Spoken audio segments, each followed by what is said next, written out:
চাঁদের সঙ্গে রকেটের ধাক্কা, আর তা নাকি ঘটবে 2-1 দিনের মধ্যেই। এতে রীতিমতো উদ্বেগে বিজ্ঞানীরা।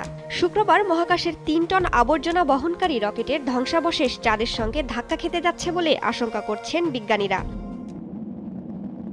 বিজ্ঞানীরা বলছেন 2014 সালে লুনার মিশনের অংশ হিসেবে চীন একটি রকেট মহাকাশে পাঠায়।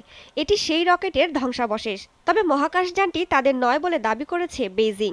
এর আগে এটি ফ্যালকন 9 স্পেস বলে ধারণা করেছিল বিজ্ঞানীরা। পরে এটি চীনের মহাকাশযান বলে জানান মার্কিন মহাকাশ বিজ্ঞানী বিল গ্রে।